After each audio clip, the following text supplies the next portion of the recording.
Be honest, you've probably dreamed about how amazing it would be if you could learn anything instantly. Like, just snap your fingers and boom, you've mastered it. Maybe you wanted to learn a backflip to impress everyone at school and catch the eye of that special someone. Or maybe it was guitar, piano, or even a viral dance. Basically, anything that would make you the cool person everyone notices. Now that we're young adults, what we want to learn is often different. Usually something that benefits us in the long run, like business, a new language, technology, or sports. The problem is, most of us aren't great at learning effectively. And honestly, it's not our fault. School taught us to memorize facts for a test, only to forget them as soon as the bell rang. Memorizing isn't learning. Learning is about understanding, applying, and remembering things so well that they become second nature. Think back to the last time you tried to learn something. A new language, an instrument, or maybe a skill like coding. What did you do?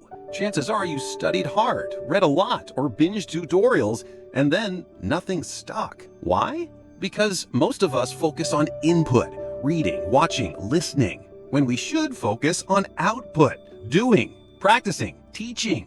It's like trying to learn to swim by reading a book about swimming. You might know the theory, but the first time you hit the water, you'll sink. Learning is, in many ways, a contact sport. You've got to get your hands dirty, or in this case, get wet.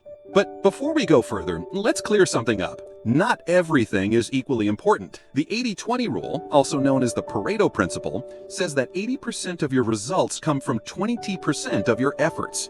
Applied to learning, that means focusing on the fundamentals that give you the biggest payoff. Want to learn a new language? Don't aim to memorize 10,000 words. Start with the 1,000 most common ones. They cover 80% of daily conversations. Want to play guitar? Nail the basic chords before diving into complex solos. Basically, once you've mastered the essentials, everything else gets easier. And one technique that helps you lock in those fundamentals faster is active recall. Instead of passively reviewing information, you test yourself. It's nothing new, but it's one of the most powerful tools, especially if you're studying for an exam. Say you're learning history. Instead of rereading the same paragraph about World War II for the 10th time, close the book and try to recall it. That extra effort makes your brain work harder, which strengthens memory. Think of it like lifting weights for your brain. Just looking at the dumbbells won't build muscle, you've got to pick them up. But that doesn't mean cramming non-stop. It feels productive in the moment, but it's only a short-term fix. The spacing effect, on the other hand, is a long-term strategy. It means spreading your study sessions out over time. The sweet spot is 30 to 60 minutes a day, several times a week. Here's why. Every time you revisit a topic, your brain has to dig it out of memory. The more you do this, the stronger the connection becomes.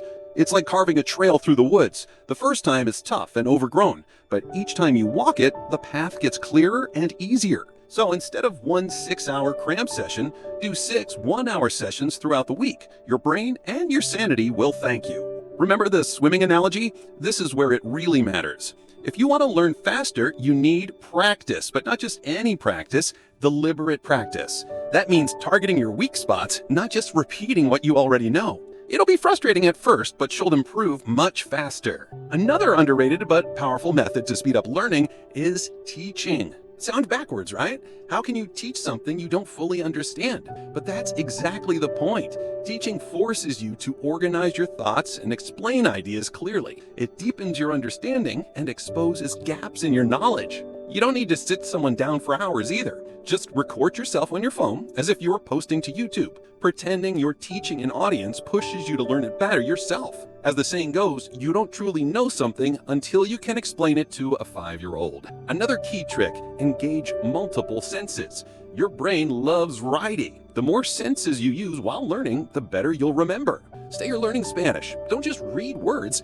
Listen to native speakers, watch YouTube channels or documentaries in Spanish, and then write the words and speak them out loud. The mix of visual, auditory, and physical practice builds stronger neural connections. It's like building a house. The more materials you use, the sturdier it is. And remember, learning doesn't have to be boring. The more fun it is, the faster you'll progress. Set small goals and reward yourself when you hit them. Turn challenges into games. Compete with a friend. Use apps that track your progress and give you little achievements. It might seem silly, but your brain thrives on dopamine. Every achievement, no matter how small, triggers a hit of motivation to keep going.